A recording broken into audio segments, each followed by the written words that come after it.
الحمدللہ والصلاة والسلام علی رسول اللہ.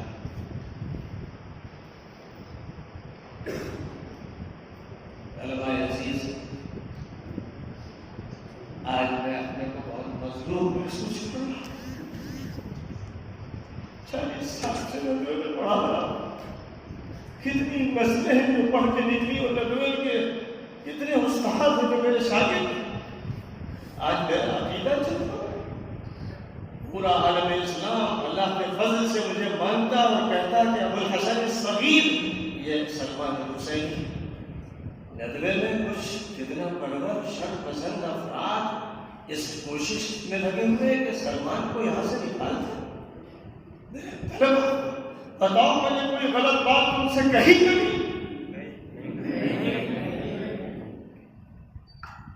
شریعت کے خلاف میں کبھی بولا؟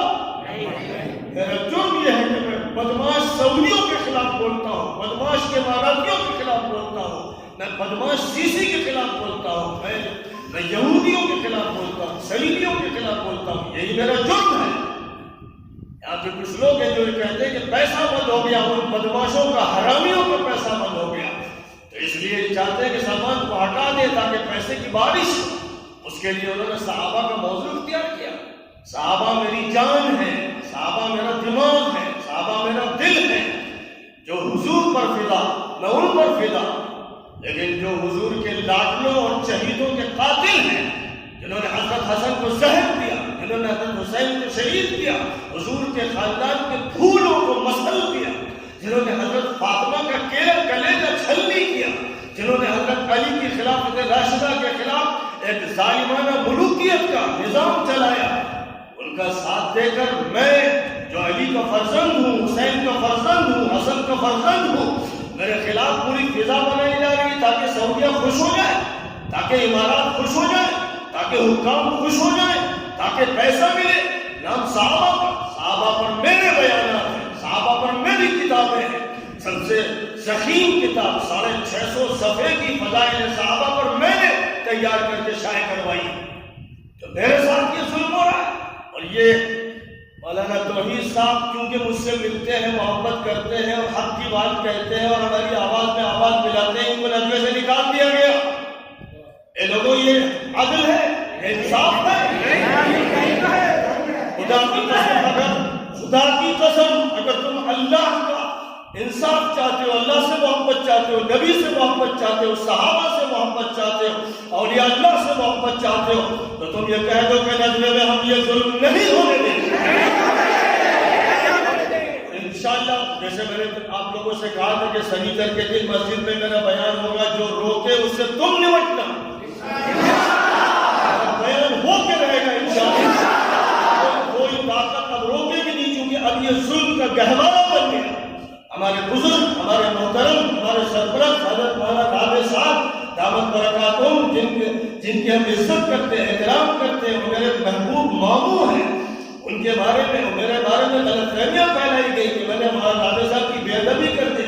یہ جھوٹے، مفتری، کذاب، منحوس، ملعون لوگ ہیں جو یہ بات کہہ رہے ہیں. وہ ندوے کو توڑنا چاہتے ہیں. میں تم سے کہہ رہا ہوں کہ عبدالعلیم فاروقی کو، فاروقی کو ندوے میں گھسنے نہ دو. دیوبند کے جو ٹکڑے اس نے کرائے، اس جیسے لوگوں نے کرائے، جمعیت کے ٹکڑے کرائے، تبلیغ کے کرائے، مذاہب کے کرائے، یہ ندوے کو بھی توڑنا چاہتے ہیں. اور یہ سمجھتے ہیں کہ سلمان اکیلا ہے. انہیں معلوم ہونا چاہیے کہ سلمان کے ساتھ اللہ ہے، رسول اللہ ہے، اسلام ہے. اس لیے تمام طلبہ طے کر لیں کہ ہم یہ ظلم نہیں ہونے دیں گے.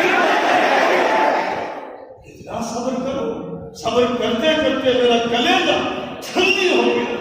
جنہوں نے حضرت حسین کو شہید کیا، حضرت حسن کو زہر کیا اور حضرت حسین کے بیٹوں کے ساتھ مظالم کیے، ان کے ساتھ کھڑے ہیں لوگ، ان کا ساتھ دے رہے.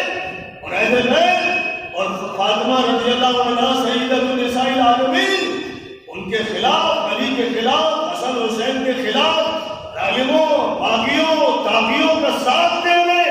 یاد رکھیں کہ یہ نہیں چلنے دیا جائے گا انشاءاللہ. آج تم سے بس اتنا ہی کہتا ہوں کہ اب تمہارا کام ہے. اور ہو سکتا ہے تم سے ٹی وی والے بھی انٹرویو لیں، اگر وہ کہتے ہیں تو تم جو حق ہے حق کہو، انصاف کی بات کہو، عدل کی بات کہو، ہم ندوے کے ٹکڑے نہیں ہونے دیں گے۔ ندوہ انشاءاللہ صحیح سالم رہے گا، انشاءاللہ پر رہے گا، انشاءاللہ عروج عطا ہوگا پورے عالم اسلام کا۔ انشاءاللہ ندوے کو ہم مرکز بنائیں گے۔ آخر دعوانا ان الحمدللہ۔